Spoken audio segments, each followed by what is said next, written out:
No solamente tuvo conciencia de su realidad, sino la conciencia de la realidad del mundo donde él vivía, de la cultura que estaba viviendo. Y él también tuvo que decir, y vivo en medio de un pueblo de labios impuros.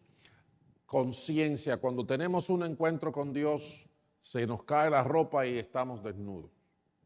Cuando tenemos un encuentro con Dios, otra palabra clave es cambio.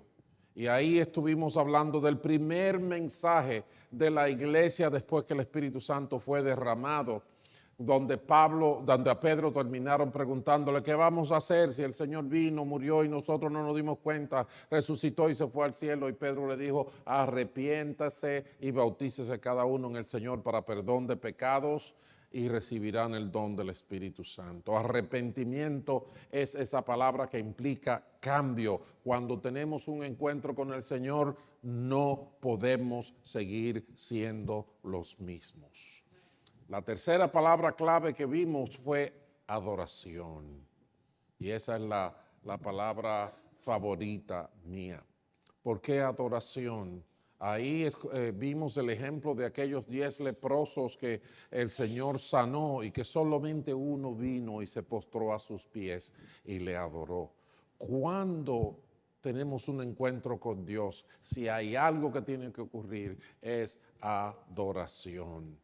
Cuando usted sale, usted se levanta un día tempranito por la mañana y se sienta y empieza a ver los rayos del sol subiendo y cómo la naturaleza se torna colorida, hermosa en diferentes aspectos. Usted tiene que adorar, usted tiene que reconocer la grandeza y la belleza de nuestro Creador. Los cielos cuentan la gloria de Dios, el firmamento anuncia la obra de sus manos. Un día emite palabra a otro día y una noche a otra declara sabiduría. Es precioso, tenemos que adorar.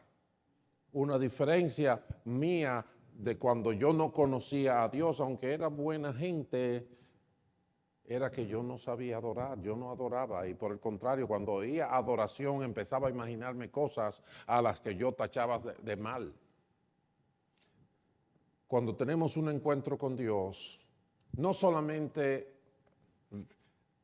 tenemos conciencia, recibimos claridad de nuestra realidad, no solamente Dios comienza una obra de transformación en nosotros, no solamente empezamos a experimentar adoración, sino que también nos convertimos en iglesia.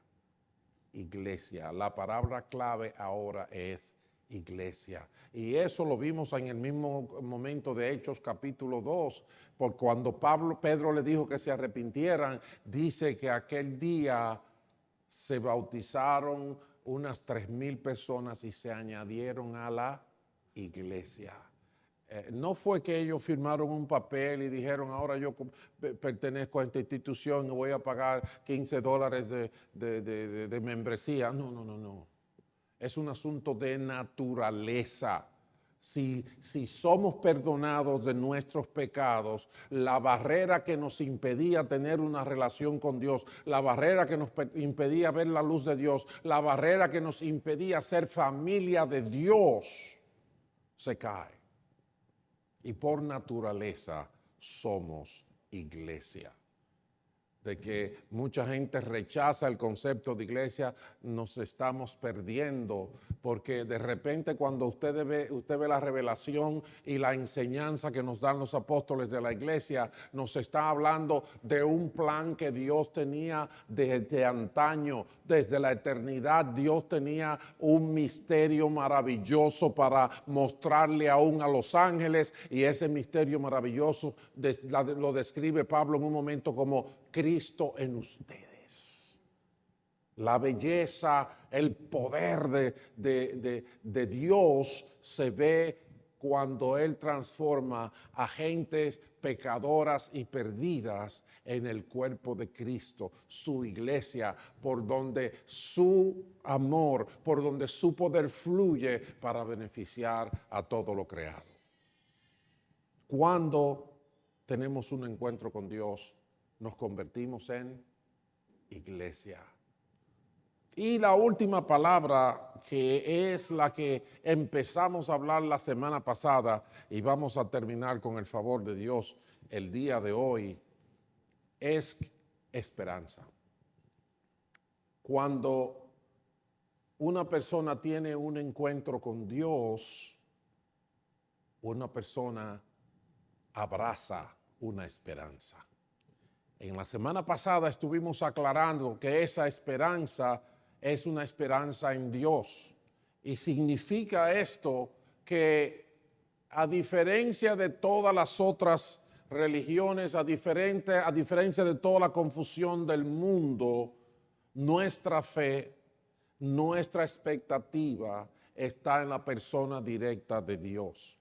Saben, en la obra que ellos fueron a ver el viernes pasado es precisamente Moisés, ¿verdad que sí? Se ve el mar rojo levantándose y todo, eso es increíble ver eso dentro de un escenario. Pero ellos son geniales en eso. Pero hay un momento en que Moisés le dice a Dios, Señor, pero porque Dios le estaba diciendo que fuera donde Faraón y que sacara a su pueblo de Egipto. Y él le dice, sí, cuando yo vaya allá, ¿quién le voy a decir que me mandó? ¿Qué nombre le voy a dar? Y Dios le dio un nombre que por mucho tiempo, aún estando en la iglesia, yo no entendía bien. Porque Dios le dijo, dile que yo soy, te envío. Y yo dije, pero eso no cuadra ni siquiera gramaticalmente. Yo no digo yo soy, te envío, te envió.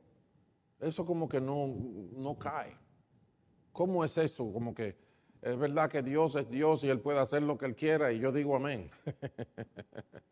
Pero yo no entendía. Pero es la cosa más sencilla y más poderosa del mundo. ¿Sabes por qué? Porque cuando nosotros fallamos, yo creo que la preguntita que Moisés hizo fue una pregunta tonta, como yo he hecho muchas preguntas tontas. Porque si es Dios que te está mandando, ¿qué nombres tú quieres? Porque la respuesta de Dios fue, hey, yo soy el único que es. Entonces yo no te tengo que decir Ramón, el Dios Pedro, el Dios del aguacate. Dice, no, yo soy el único Dios que hay. No hay que estar distinguiendo entre uno y otro. No, yo soy el que soy, punto.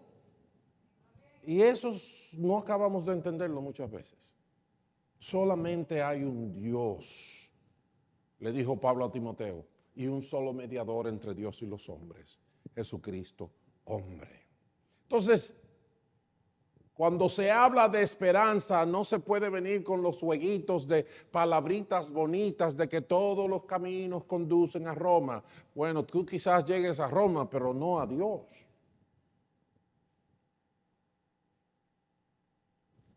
Lo primero que aprendimos la semana pasada es que nuestra esperanza está en la persona de Dios. La palabra de Dios, la Biblia comienza diciendo, en el principio Dios creó los cielos y la tierra. El Evangelio de Juan comienza diciendo que en el principio era el Verbo y el Verbo estaba con Dios y el Verbo era Dios y que conocimos a ese Dios manifestándose como hombre en su Hijo Jesucristo. Es una persona específica, es el único Dios verdadero. Pablo le dice a los, a los atenienses en Hechos capítulo 17, que ustedes tienen un montón de dioses ahí y dice, ustedes están equivocados con todo eso, solamente hay un Dios y que no tiene que ver con el oro y la plata que ustedes funden para hacer todos esos ídolos que ustedes hacen. Dice, no, a Dios no hay que ayudarlo y cargarlo y llevarlo por una calle. Dice, no, a Dios no hay que hacerle nada de eso. Dios fue que lo hizo todo. Y si usted tiene vida es porque Él se la dio. Él no está allí mendigando, ven, ayúdame para yo ser Dios. No, Dios es Dios. Esperanza en Dios. Número 2, esperanza de gracia.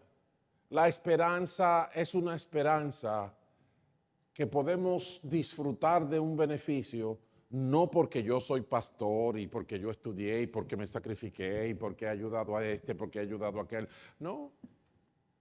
Mis obras de justicia delante de Dios pueden ser un trapo de inmundicia, dice la palabra de Dios. Es por la gracia de Dios. ¿Qué es esto? Es que Dios nos amó. ¿Por qué? Porque así es su corazón. Dios nos amó y de misericordia y de gratis, aunque no nos los merecíamos, dice la palabra que aun cuando éramos pecadores, Cristo murió por nosotros. Entonces la esperanza es una esperanza de gracia. Cuando usted viene al trono de Dios no es que porque, ay, déjame ver cómo me porté la semana pasada. Ay, no, la esperanza es una esperanza de que este Dios a que yo vengo es un Dios de amor, es un Dios de misericordia. Así es la esperanza. Y por último vimos la semana pasada que esa esperanza no se compra en Walmart ni en Walgreens tampoco, ni en Amazon. La esperanza que tenemos que tener nos las ministra a nosotros la palabra de Dios y nos las ministra a nosotros su Espíritu Santo. Es bajo la influencia del Evangelio y es bajo la influencia del Espíritu Santo de Dios que Él le da a todo el que se arrepiente, que esa esperanza se alberga en nuestros corazones, en nuestras mentes, en nuestras almas. Amén. Eso vimos la semana pasada. Así que voy a comenzar a predicar ahora. Ciérrenme la puerta para que no me vaya.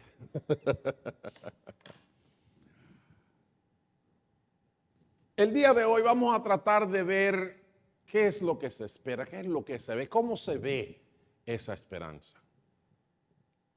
Cómo se ve en el terreno práctico, cómo se ve en tu vida y en la mía. Cómo se define. ¿Qué perfil tiene? ¿Qué cara tiene? ¿Qué tono tiene? En un momento o en otro. Y yo les voy a compartir por lo menos 5 caras de esa esperanza que nosotros vemos.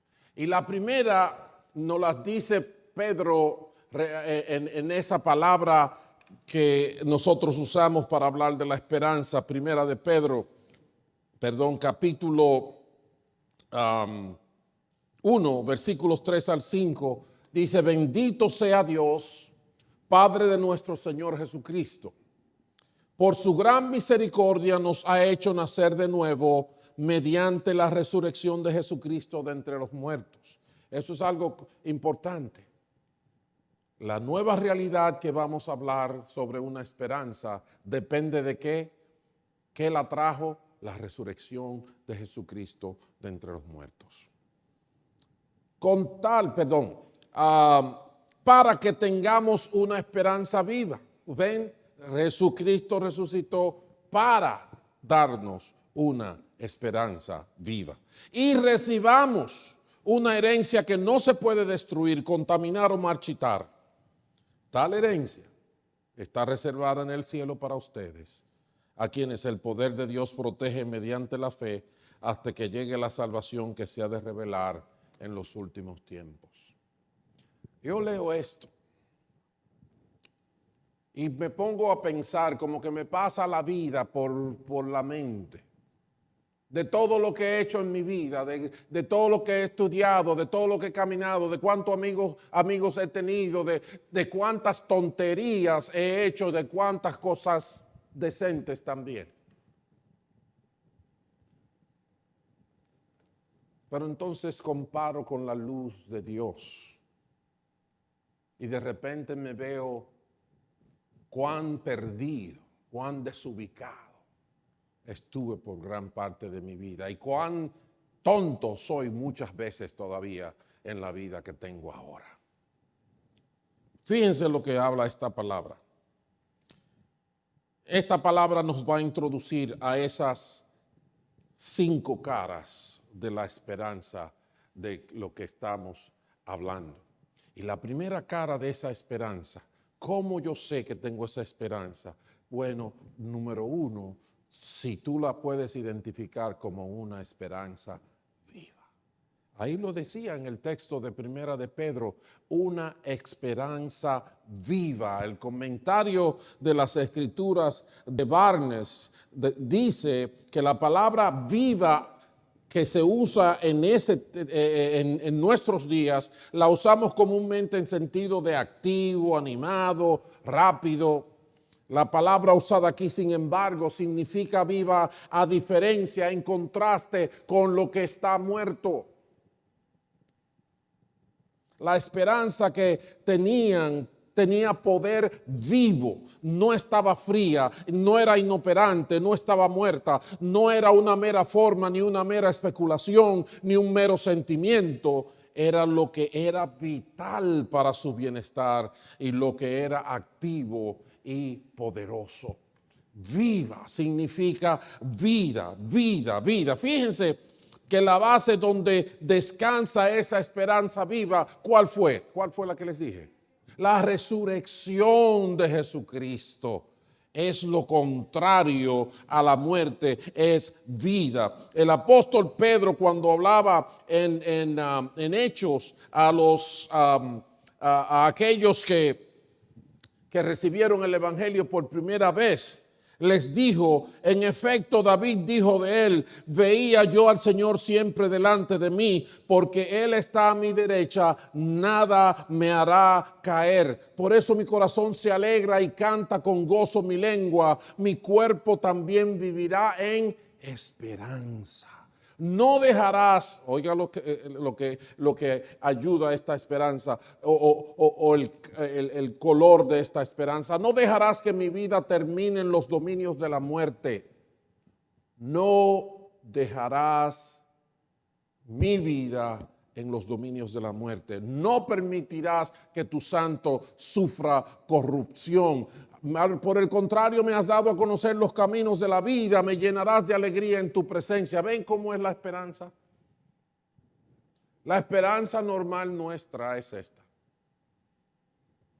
La gente decente crecen respetando a sus mayores, estudian para poder tener una carrera.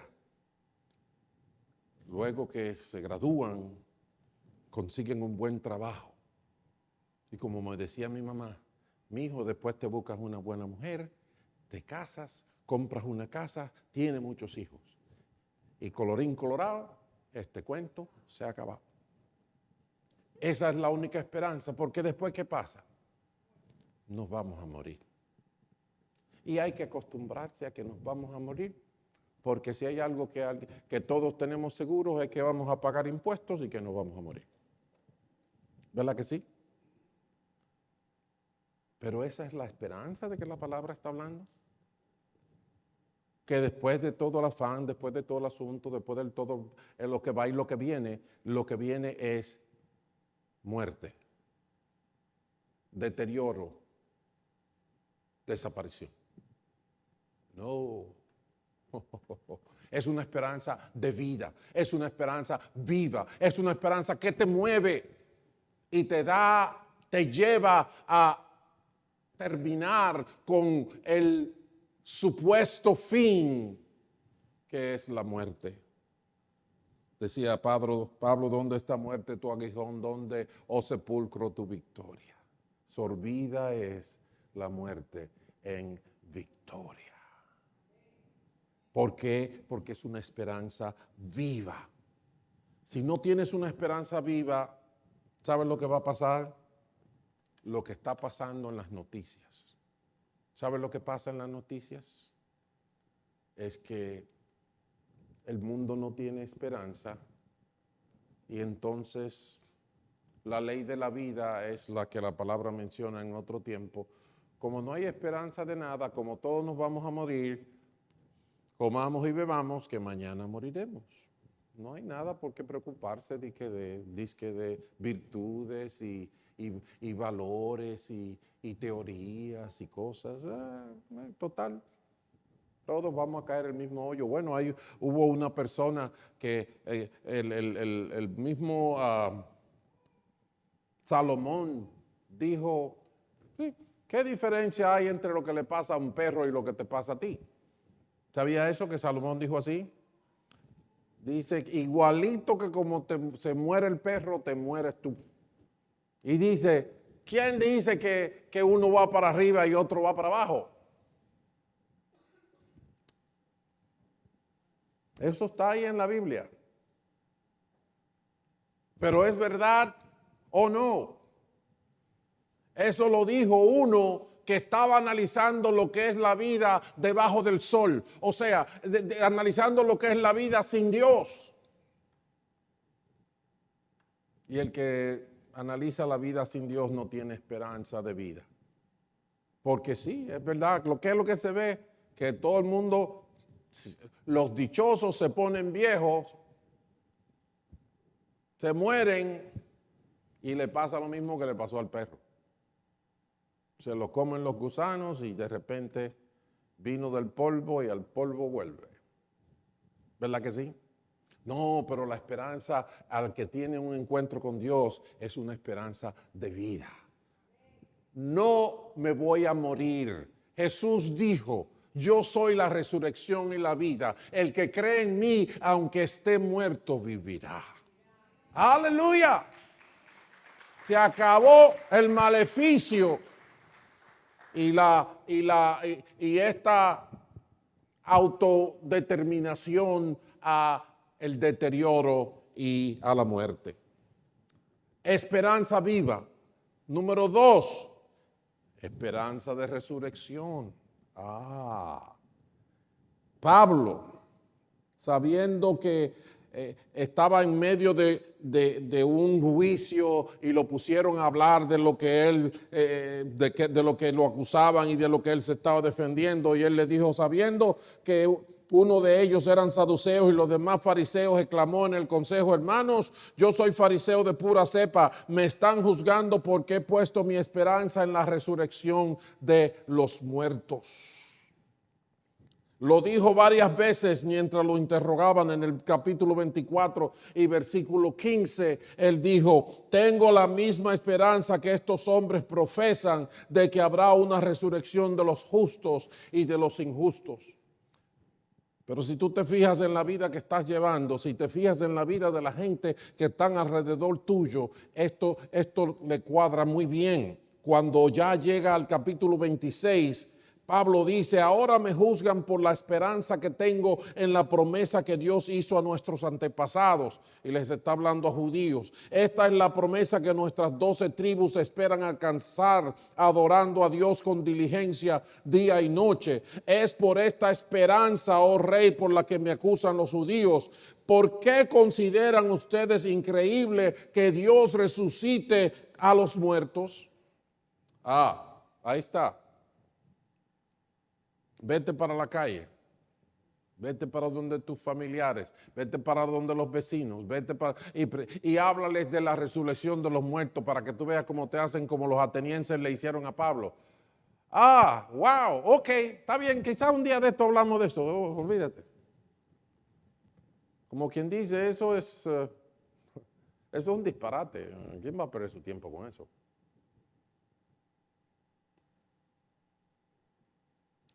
Si tenemos un encuentro con Dios, nosotros tenemos una esperanza, y es la que el que resucitó a Cristo de entre los muertos también nos va a resucitar a nosotros en el día postrero.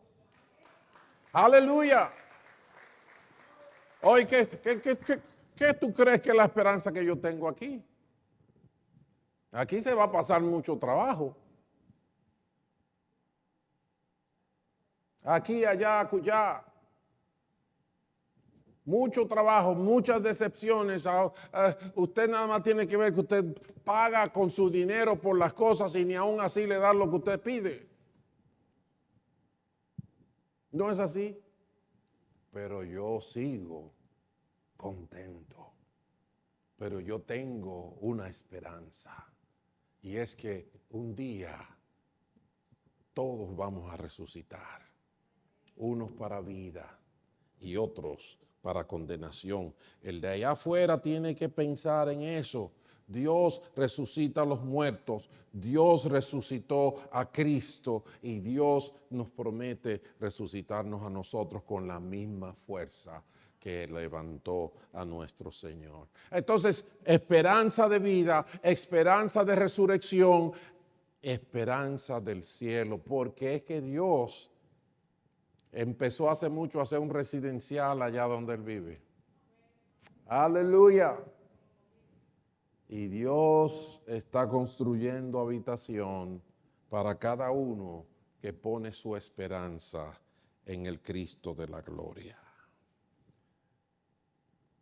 Pablo le dijo a los colosenses: hemos recibido noticias de su fe en Cristo Jesús y del amor que tienen por todos los creyentes a causa de la esperanza reservada para ustedes. ¿A dónde? En los Estados Unidos. Vayan, crucen la frontera. Allá es que está. ¿Ah? No, la esperanza reservada para ustedes en el cielo, donde los que trafican drogas y los que son políticos y hacen muchas trampas y vagabundería, esos no entran. Esperanza reservada para ustedes en el cielo. De esta esperanza ya han sabido por la palabra de verdad que es el Evangelio. Esto no se vende en botica, mi gente. Es el Evangelio de Jesucristo quien nos da la luz. El mismo apóstol Pedro, en la palabra de hoy, en el versículo 4 del capítulo 1 de su primera carta, dice que recibamos una herencia. Esa esperanza viva es para que recibamos una herencia que no se puede destruir, contaminar o marchitar. Y tal herencia está reservada en el cielo para nosotros. Jesús, cuando empezó a preparar a sus discípulos para despedirse, ya iba para la cruz, les dijo: creen en Dios, crean también en mí. En la casa de mi Padre hay muchas moradas. Si no fuera así, ya se los hubiera dicho, pero yo voy a preparar lugar para ustedes, para que donde yo estoy, dice Él, ustedes también estén. Si tu esperanza es ganar mucho dinero aquí y tener un carro del año y hacer una casa bonita y nada, ponerte viejo, rodeado de nietos y nietas y vecinos y familiares y las demás hierbas aromáticas, te vas a frustrar.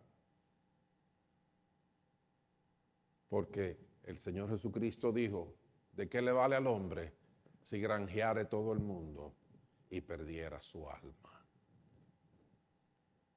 Pero nosotros tenemos una esperanza y esa esperanza está en los cielos. El Señor Jesús dijo: no se hagan tesoro aquí en la tierra, donde los ladrones se meten, donde las cosas se dañan. Dice: háganse tesoro, pongan su meta en el cielo, donde nadie puede robar, donde no hay contaminación, donde no se oxidan las cosas. Porque donde esté su tesoro, ahí va a estar su corazón. Habemos muchos de nosotros que decimos: sí, Dios, Dios, Dios, pero el que maneja mi agenda es el Dios de dinero.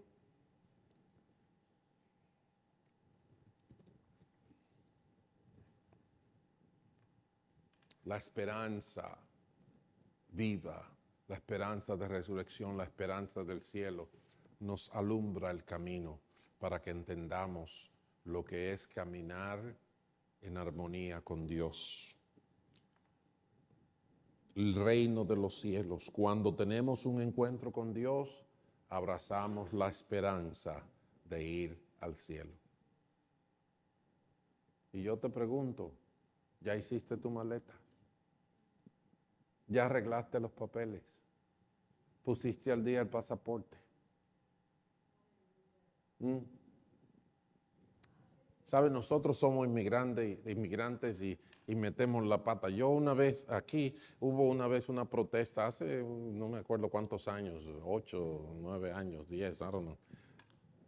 fuimos, los hispanos fuimos a las escalinatas de aquí de la policía, que en aquel tiempo estaba también el alcalde ahí y nos dijeron que usáramos eso. Yo estaba aquí, alguien me llamó, pastor, venga que vamos los hispanos para allá, para hablar de, tú sabes, de la migración, de los derechos, de la cosa, porque en esos días andaban la gente con banderas de México, de El Salvador, de República, en la calle protestando por los derechos de ellos aquí en los Estados Unidos.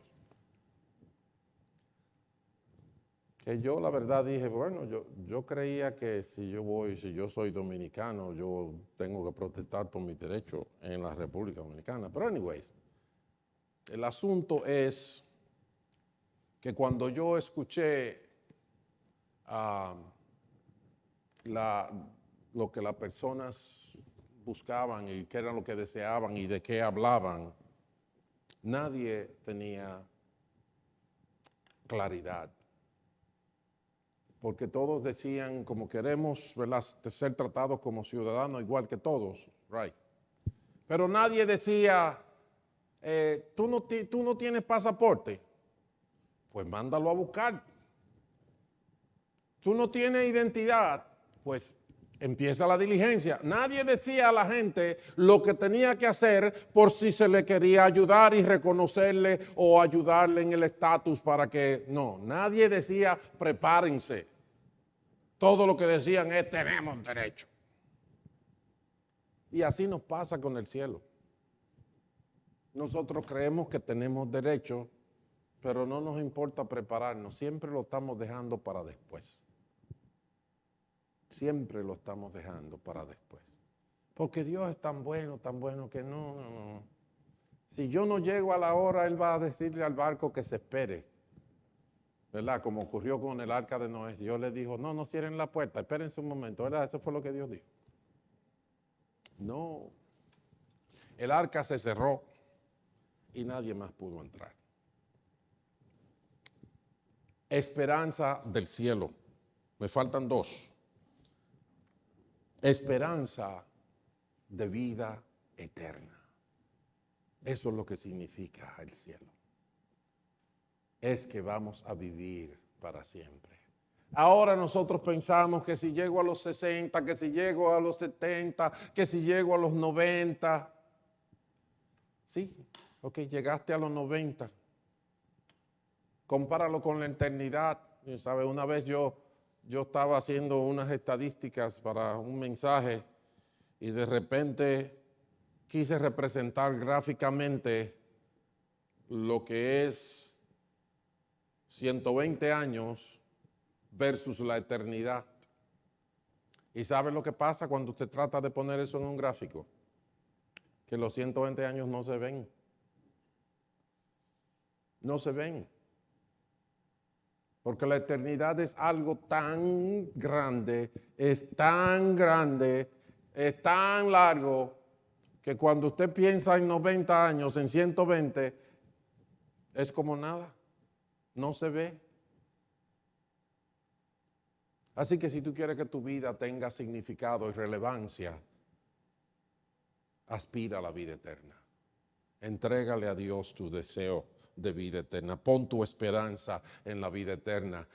Pablo le dijo a Tito, nuestra esperanza es la vida eterna, la cual Dios, que no miente, ya había prometido antes del comienzo del tiempo. Esa es la intención de Dios. Que vivamos eternamente. Esto no es este pastor, esto no es esta iglesia, esta religión, lo que usted quiera llamar. No, esto es asunto de cómo Dios diseñó las cosas.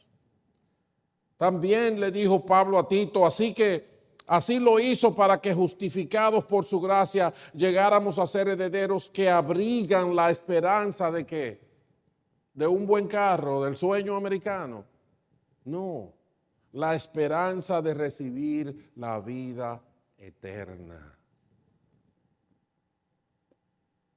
Si no tienes esperanza de vida eterna, hay un problema, hay algún fusible que está quemado.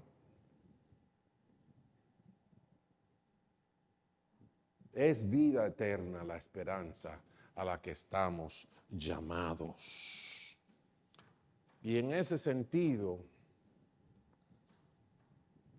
No llames a Uber porque Uber no te va a poder llevar. ¿Ok? Uber no funciona en esa región. Pero yo te voy a enseñar quién funciona.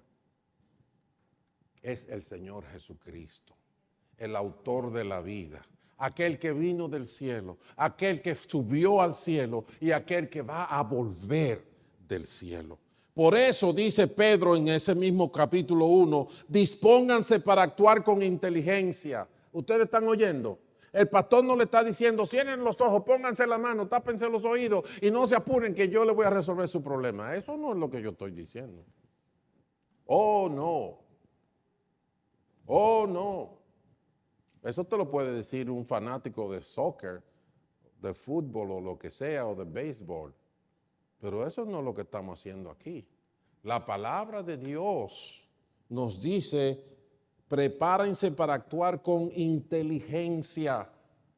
Tengan dominio propio. Hay otras versiones que dice que sean sobrios. ¿Sabe lo que es sobrio? Uno que tiene todos sus sentidos activados, operando, ¿verdad? Cuando uno se da un humo, uno no está sobrio y usted cree que va para la derecha y el camino va para la izquierda. Y usted le dice al camino, enderézate, que es por aquí. Pero el que está borracho es uno. Pero la palabra dice, no sea sobrio y actúe con inteligencia.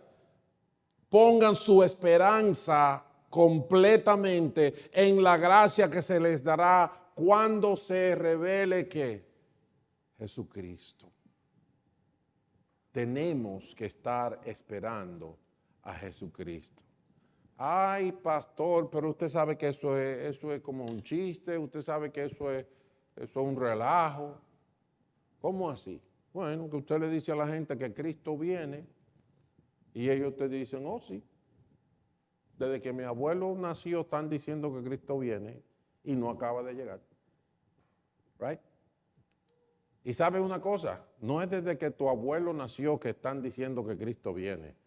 Desde que tu tatarabuelo nació, se está diciendo que Cristo viene. Pregúntale a Pedro en su primera carta cuando él dijo que Dios no tardaba su venida como algunos la tienen por tardanza. Parece que el relajito lo tenían desde allá. Desde allá, pero eso es podemos tocar una salsa con el tatara. Que la gente viene diciendo que eso es un relajo. No, eso no va a pasar. Dios es tan grande.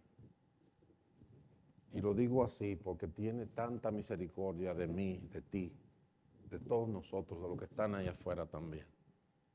Porque dice que no es que Él se tarda, sino que Él está dando oportunidad de salvación. No queriendo que ninguno se pierda, sino que todos procedan a arrepentimiento. ¿Y por qué yo lo digo? Bueno, porque lo dice Él. Yo soy un perico. Yo estoy repitiendo lo que Dios ha dicho. Esperanza de la venida de Cristo. ¿Tú estás esperando que Cristo venga? De vez en cuando tú miras las nubes y esos rayos y no te da como un frío y no te da como un miedecito, como de que, uy, por ahí viene. Entonces necesitas la palabra de Dios, necesitas al Espíritu Santo que te dé aliento, que te dé ánimo, que te dirija, que te inyecte esa esperanza que la llama gloriosa, bendita esperanza. Le dice Pablo a Tito, en verdad Dios ha manifestado a toda la humanidad su gracia, la cual trae salvación. Oigan cómo es este asunto. La salvación de Dios se mueve alrededor de todo esto. Nos enseña a rechazar la impiedad y las pasiones mundanas. ¿Estás viendo eso? en tu propia vida. No te estoy mandando a juzgar a nadie, pero estás viendo eso en tu propia vida. Rechazo de la impiedad y de las pasiones mundanas. Así podremos vivir en este mundo con dominio propio. Si no rechazamos las pasiones mundanas, nos van a arrastrar hacia el fango. ¿Entiendes eso? Así podremos vivir en este mundo con dominio propio, justicia y devoción. Mientras, porque esto es mientras, eso tú tienes que aprender. Esta vida es un mientras. ¿Entiendes eso? Lo que estamos viviendo ahora es un mientras. Esta no es la vida que Dios quiere darnos. Esta no es la vida definitiva, si debo hablar más claro. Mientras aguardamos la bendita esperanza. ¿Cuál es la bendita esperanza? La gloriosa venida de nuestro gran Dios y Salvador Jesucristo. Bendita esperanza, la venida de Cristo. Los ángeles le dijeron a los discípulos cuando Jesús se fue, delante de sus ojos, se quedaron así, las moscas se le metían en la boca. Y les dijo, los ángeles les dijeron, varones galileos, ¿por qué se quedan ahí como tontos mirando hacia el cielo? Ese Jesús que fue tomado, también volverá a sí mismo como se fue. Bendito el nombre del Señor.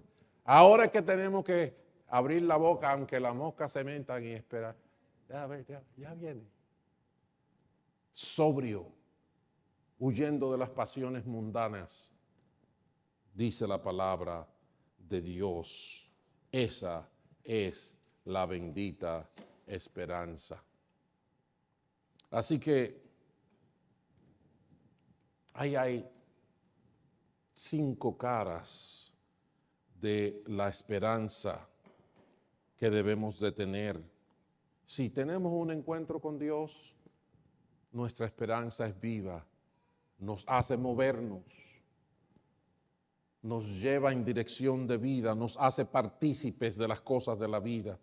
Número 2, es esperanza de resurrección. Sí, es verdad que yo me enfermo, es verdad que un día a lo mejor me entierran y a lo mejor no, bueno, eso es lo que se ve que le pasa a todo el mundo. Yo digo a lo mejor porque yo creo que quizás, tal vez Cristo viene antes de que este viejito haya que enterrarlo, pero no importa. Yo tengo una esperanza que de que, como dijo Jesús, Él es la resurrección y la vida. Y el que cree en Él, aun cuando muera, vivirá. Bendito sea su nombre. Esperanza de resurrección, esperanza del cielo. Hay una casa con mi nombre allí aguardando. Hay una mansión. Pero lo más importante es que yo voy a vivir en el barrio de mi Señor. Mi casa va a estar en el barrio de Él. Él va a ser mi vecino. Yo no voy a necesitar pagarle la electricidad porque Él va a alumbrarlo todo. Es una esperanza de vida eterna porque eso nada más va a comenzar y jamás va a terminar. Y es una esperanza que solamente Él puede ejecutar. Cuando lo veamos, seremos transformados como Él es. Y dice la palabra que todo el que tiene esta esperanza se purifica a sí mismo, así como Él es puro. Bendito su nombre. ¿Sabes lo último? Para cerrar este pensamiento, lo último que tenemos que pensar en el día de hoy es que cuando tenemos un encuentro con Dios, nuestro GPS se reajusta y comenzamos a vivir con nuevas expectativas. La esperanza de vida y vida eterna comienza a ser combustible de nuestros intereses nuevos. Las limitaciones y los fallos de la vida en la tierra, por causa de alejarnos de Dios, ya no significan una frustración, sino más bien una oportunidad. ¿Entiendes eso? Cuando veas el pecado del mundo en la calle, no pienses simplemente, qué desgracia. No, piensa, ahí se necesita el evangelio y la vida que Dios me ha dado. Y nosotros tenemos que ministrar la vida de Dios. Así que terminamos con la palabra del apóstol Pedro, llamándonos a esa nueva responsabilidad de que pasemos la esperanza al que no la tiene. En 1 de Pedro 3, 15 y 16 dice, honren a Cristo, en su corazón a Cristo como Señor. Oiga lo que significa honrar a Cristo como Señor. Estén siempre preparados para responder a todo el que pida razón de la esperanza que hay en ustedes. Pasa la esperanza, pasa la esperanza. Pero háganlo con gentileza y respeto, manteniendo la conciencia limpia, para que los que hablan mal de la buena conducta de ustedes en Cristo se avergüencen de sus calumnias. Pasa la esperanza. Esa es una forma de vivir en la esperanza de vida eterna. Vamos a inclinar nuestros rostros ahí donde estamos. Padre bueno, bendito seas, te doy gracias porque tú has traído luz a nuestras vidas. Te doy gracias porque nos alumbras, porque nos ayudas a entender la realidad de un encuentro contigo, de una comunión contigo, de una nueva vida, de una esperanza viva, de vivir con la esperanza de la resurrección, con la esperanza de esa mansión en el cielo, con la esperanza de una vida incorruptible, con la esperanza de que nuestro Señor nos recoja en el aire y realmente nos veamos como su propiedad para toda la eternidad. Gracias, Padre Santo. Te pido que nos alumbres, te pido que nos dirijas, que nos ayude a cambiar las malas influencias de este mundo corrupto, que venzamos las pasiones mundanas que nos acechan, que nos ayudes a vivir con la bendita esperanza. En el nombre de Cristo Jesús. Amén y amén. Si hay alguna persona entre nosotros que no tenía esta esperanza, quizás no le habían hablado de ella, y quieres comenzar una nueva vida en la que esa esperanza sea el norte, en la que esa esperanza te ayude a vivir para la vida eterna. Si ese es tu deseo, la palabra dice que nos presentemos delante de Dios, que confesemos a Jesucristo como Señor, que nos arrepintamos de nuestros pecados, que Él nos va a dar su Espíritu Santo, y con su palabra y ese Espíritu Santo te va a dar una nueva vida, esa nueva vida con la bendita esperanza. Si quieres que eso comience en tu vida hoy, permíteme orar por ti, permíteme presentarte delante de esta congregación como uno que quiere la esperanza de vida, la bendita esperanza, como uno que confiesa a Cristo delante de los hombres para que Él lo confiese delante del Padre que está en los cielos. ¿Hay alguien aquí que no tiene esta esperanza y quiere vivir con ella? ¿Alguien que no ha confesado a Jesucristo y quiere comenzar hoy? Si esa es tu realidad, déjame ver tu mano porque quiero orar por ti. Queremos bendecirte, queremos que se cumpla la palabra en tu vida hoy. Si no hay nadie, no voy a forzar mucho. Le voy a pedir que los que tienen que venir, que vengan. Dios me lo bendiga. Recuérdense que lo mejor está por venir.